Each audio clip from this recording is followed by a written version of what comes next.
Assalamualaikum warahmatullahi wabarakatuh. Yang dosen pengampu mata kuliah Etika Bisnis bakal diperhatikan ekstraksi. Perkenalkan, nama saya Sabina Asmiansyah. Saya sebagai moderator sekaligus presentator yang akan memandu presentasi ini dari awal hingga akhir. Saya tidak sendiri, tadi dari beberapa teman saya, ada Nisa Pujini Cahyani, Nining Farida, Dwi Sekretari, Nadia Aini Fatihah, dan Nur Intan Abidin. Kami akan mempresentasikan mengenai etika bisnis terhadap keuntungan sebagai tujuan perusahaan. Latar belakang. Tujuan sebuah perusahaan adalah untuk memperoleh keuntungan atau laba yang dapat dipergunakan untuk kelangsungan hidup.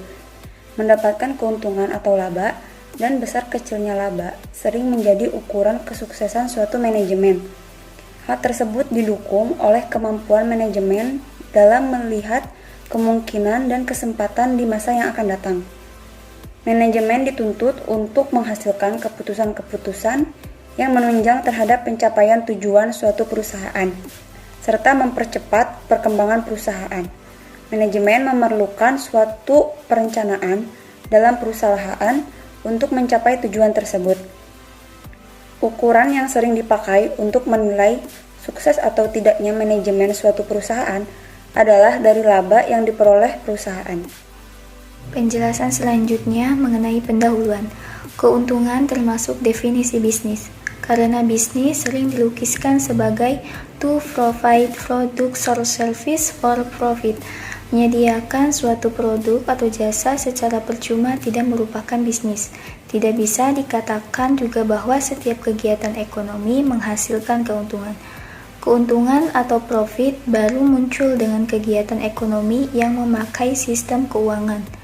Bisnis merupakan perdagangan yang bertujuan khusus memperoleh keuntungan finansial. Selanjutnya yaitu maksimalisasi keuntungan sebagai cita-cita kapitalisme liberal. Profit maximization atau maksimalisasi keuntungan merupakan tema penting dalam ilmu manajemen ekonomi. Ekonomi terapan justru mencapai coraknya sebagai ilmu yang sistematis dan memiliki kerangka logis yang ketat, karena hanya memandang keuntungan sebagai tujuan perusahaan, sambil melewati semua tujuan lainnya yang mungkin. Jika memaksimalkan keuntungan menjadi satu-satunya tujuan perusahaan, dengan sendirinya akan timbul keadaan yang tidak etis. Mengapa begitu? Karena alasan bahwa dalam keadaan semacam itu karyawan diperalat begitu saja. Jika keuntungan menjadi satu-satunya tujuan, semua dikerahkan dan dimanfaatkan demi tercapainya tujuan itu sendiri, termasuk juga karyawan yang bekerja dalam perusahaan. Lalu dalam macam-macam situasi, seseorang manusia dipakai demi tercapainya tujuan orang lain, tetapi di samping membantu untuk mewujudkan tujuan perusahaan, para karyawan harusnya diperlakukan juga sebagai tujuan itu sendiri. Mereka tidak boleh dipergunakan sebagai sarana belaka, sarana dalam arti jalan yang menuju ke tujuan itu. Mereka tidak boleh dimanfaatkan semata-mata untuk mencapai tujuan. Misalnya, mereka harus dipekerjakan dalam kondisi kerja yang aman serta sehat dan harus diberikan gaji yang pantas. Sebuah benda bisa dipakai sebagai sarana belaka jika di sini etika tidak angkat bicara, tetapi manusia tidak boleh diperalat. Dan hal itu pasti terjadi bila keuntungan dijadikan satu-satunya tujuan perusahaan. Melalui perjuangan panjang dan berat di negara-negara industri, perlakuan kurang etis terhadap kaum buruh lama-kelamaan teratasi. Banyak pembisnis memandang bahwa pekerja merupakan partner bisnis daripada sekedar buruh bayaran, sehingga kesejahteraan buruh juga semakin meningkat. Masalah pekerja anak. Yang maksud di sini adalah pekerjaan yang dilakukan oleh anak di bawah umur demi pembayaran yang digunakan untuk membantu keluarganya.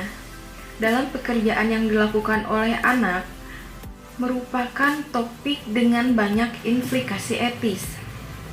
Mempekerjakan anak merupakan cara berbisnis yang tidak fair, sebab dengan cara itu, pebisnis berusaha menekan biaya produksi dan dengan demikian melibatkan diri dalam kompetisi kurang fair terhadap rekan-rekan pembisnis yang tidak mau menggunakan tenaga anak.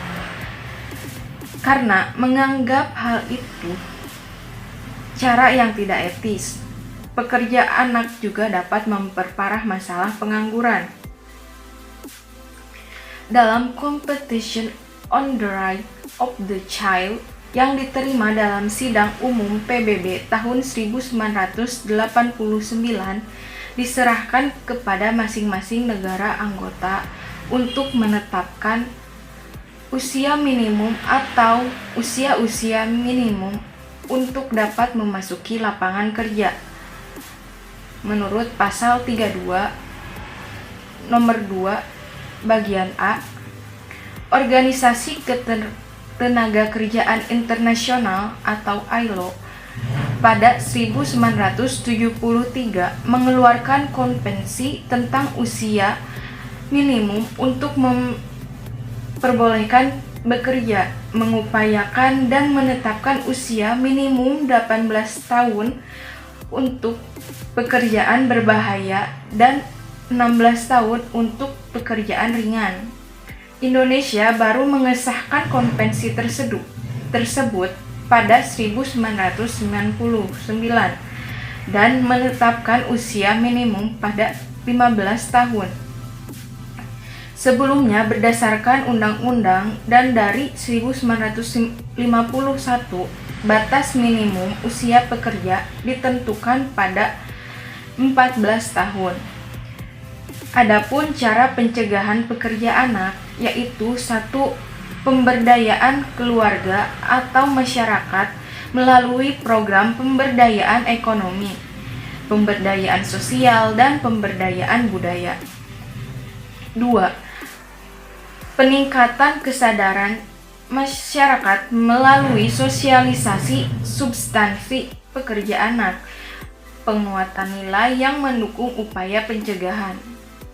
Ketiga, ada peningkatan aspek pendidikan dengan mendorong terwujudnya program wajib belajar, meningkatkan program bantuan biaya sekolah, dan mengalahkan program orang tua asuh. Materi selanjutnya yaitu relativasi keuntungan. Usaha ekonomis dianggap berhasil jika memungkinkan laba. Hal tersebut bisa diterima asalkan tetap disertai pertimbangan etis. Bisnis menjadi tidak etis jika keuntungan dijadikan satu-satunya objektif atau benefit yang dimengerti sebagai laba belaka dengan mengorbankan semua faktor lain. Maksimalisasi keuntungan sebagai satu-satunya tujuan perusahaan akan mengakibatkan timbulnya keadaan yang tidak etis. Perlu ditekankan bahwa keuntungan dalam bisnis merupakan suatu pengertian yang bersifat relatif. Keuntungan bukanlah maksud dari bisnis. Maksud bisnis adalah menyediakan produk atau jasa yang bermanfaat untuk masyarakat. Keuntungan hanyalah sekadar motivasi untuk mengadakan bisnis. Dengan demikian, dapat dijelaskan bahwa relativitas keuntungan dalam bisnis keuntungan dalam bisnis itu perlu, tapi tidak bisa dikatakan bahwa maksimalisasi keuntungan merupakan tujuan bisnis. Selanjutnya yaitu beberapa cara melukiskan relativitas keuntungan dalam bisnis. Pertama, keuntungan merupakan tolak ukur untuk menilai kesehatan perusahaan atau efisiensi manajemen dalam perusahaan. Kedua, keuntungan adalah pertanda yang menunjukkan bahwa produk jasanya dihargai oleh masyarakat. 3. Keuntungan adalah cambuk untuk meningkatkan usaha. 4. Keuntungan merupakan syarat kelangsungan perusahaan. Dan kelima yaitu keuntungan mengimbangi resiko dalam usaha. Manfaat stakeholders. Suatu cara lain lagi untuk menghadapi tujuan perusahaan adalah meletakkan tujuan itu sebagai stakeholders benefit atau manfaat bagi stakeholders. Sebuah organisasi bisnis atau perusahaan bisnis selain mengejar keuntungan juga harus memperhatikan etika moral dan manfaat dari bisnis tersebut bagi stakeholders. Istilah stakeholders muncul pertama kali pada tahun 1963 dalam sebuah memorandum internal dari Stanford Research Institute, California. Yang dimaksudkan dengan stakeholders adalah orang yang atau instansi yang berkepentingan dengan suatu bisnis atau perusahaan.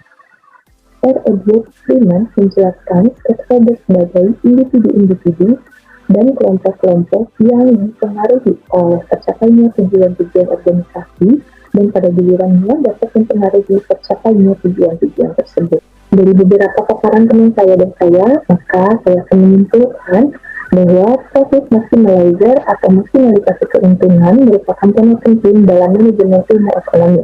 Banyak buku pegangan manajemen ekonomi menggarisbawahi faktor ini dengan tegas. Tidak bisa diragukan, pekerjaan yang dilakukan oleh anak atau child labor merupakan topik dengan banyak implikasi aktif. Tetapi masalah ini sekaligus juga sangat kompleks karena faktor-faktor ekonomis di sini dengan aneka macam cara bercampur baur dengan faktor-faktor budaya dan sosial. Keuntungan merupakan faktor satu-satunya yang menentukan sukses dalam bisnis. Perdagangan heroin, kokain, atau obat terlarang lainnya harus dianggap sebagai good business karena sempat membawa untung amat banyak. Satu cara lain untuk mendekati tujuan perusahaan adalah melukiskan tujuan itu sebagai the stakeholders benefit atau manfaat bagi stakeholders. Demikian yang dapat kami sampaikan, kurang lebihnya kami mohon maaf. Terima kasih atas perhatiannya. Wassalamualaikum warahmatullahi wabarakatuh.